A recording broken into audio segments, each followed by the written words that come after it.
The Soviet soldiers strolled and talked with one another, doing nothing of particular interest when they hear the sounds of the Germans. They are very surprised as the Germans had made peace 2 years ago.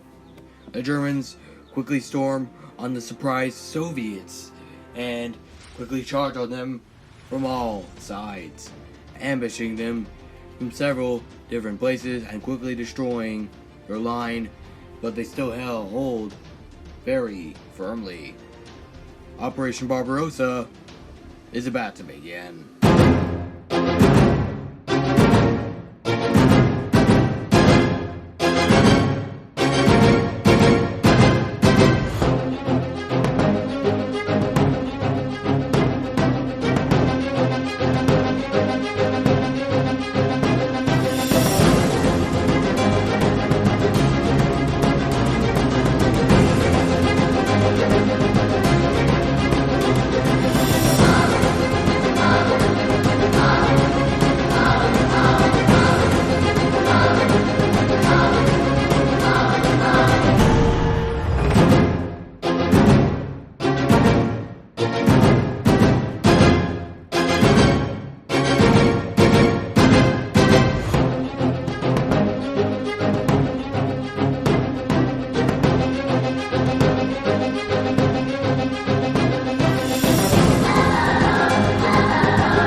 The years 1933 to 1938 were just the precedent set for World War II.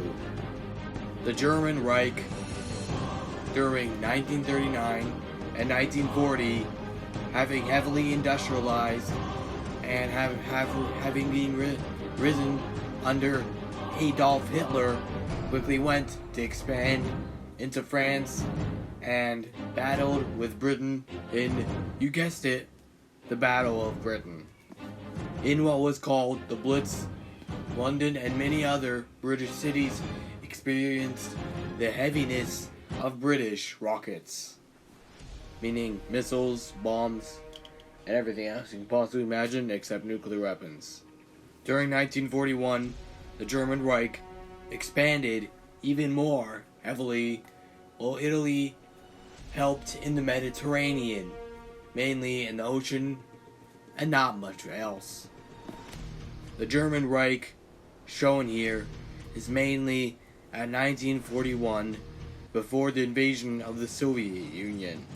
Italy, Finland, and other satellite states are part of the German Reich because I didn't want to put too many colors. During 1941, Hitler cancelled what was called in Britain the Blitz. The Blitz was very devastating to the British, but Hitler didn't really want to invade Britain because of the powerful Royal Navy.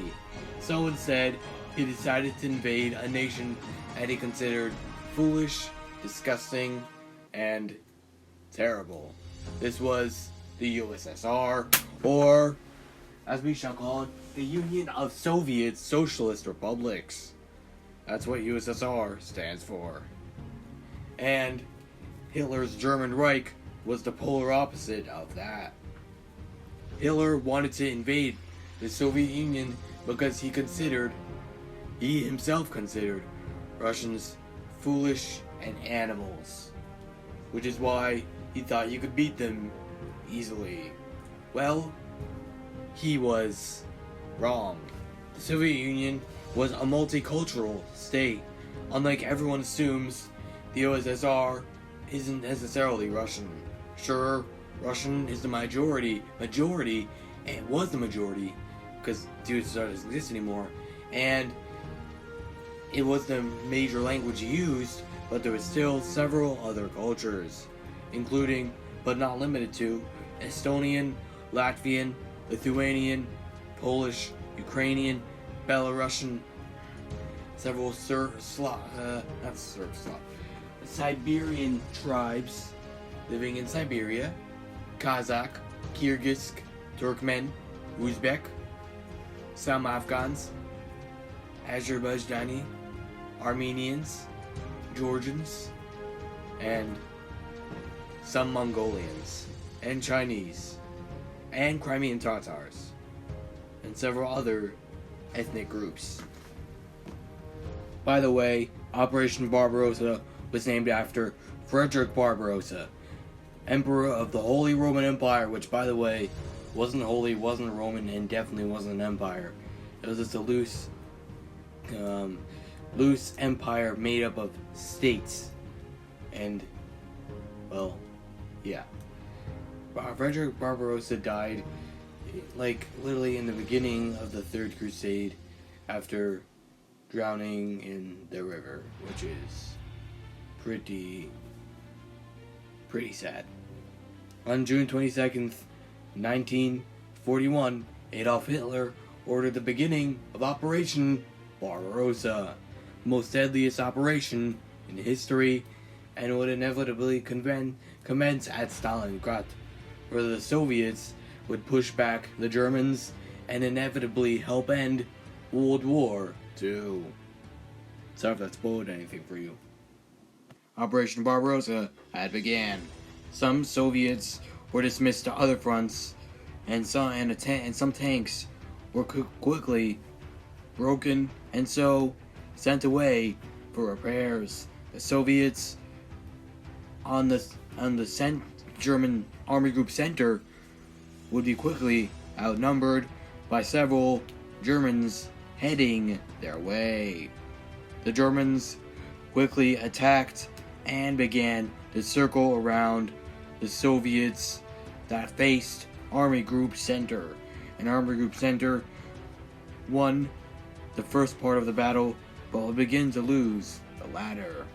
The Germans quickly encircled the Soviets and tried to destroy them, but the Soviets that were outside of the encirclement helped their fellow Soviets and managed to wring their way out of the encirclement, and the Germans were quickly became disorganized, and some groups left the battlefield, and another group carried a tank and also left the battlefield, and that was a Soviet tank. The remainder tried to fight away, but once the infantry clashed it out, the tanks quickly destroyed the Soviets, and this is the time to tell you about the story of how the T-34 destroyed several German tanks while being burnt, and the tank was being burnt, and the Soviet man quickly defended against several tanks, and only when an entire legion had come, the tank was silenced. The T-34 was a mighty weapon. The Germans had cleared the Soviets away for now. During Operation Barbarossa, Finland participated as well and quickly struck a blow the Soviet troops, as we are now going to inevitably see. Their goal was obviously Leningrad. The Finnish troops, soon after the Germans quickly invaded as well. The Finnish troops succeeded at first putting pressure on the Soviets, but new Soviet forces arrived to quickly destroy the Finnish. This succeeded, but at the same time, this campaign began to have casualties for both sides, and mainly the Soviets. The Soviets began to start amassing casualties with the Finnish artillery, and the Finnish began to also start having casualties when the tanks began to break down because of T-34 attacks. And soon, Finnish reinforcements arrived and quickly crushed the Soviets. But they themselves began to become crushed. The Soviets were fighting an inevitably losing battle because they had less tanks and no artillery with them. But Stalin did not give the order to withdraw at all. The Soviets began to become surrounded by German reinforcements that would inevitably come from them going around the siege of Leningrad. And here they came, a large, massive force that destroyed any hope of Soviet resistance, and several Soviet pockets continued here throughout the rest of the war until the end.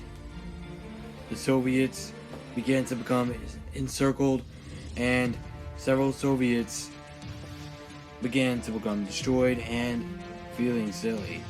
But they would not surrender. This is the History Builder saying goodbye, and see you in the next amazing historical video. Thank you for watching this documentary on World War II.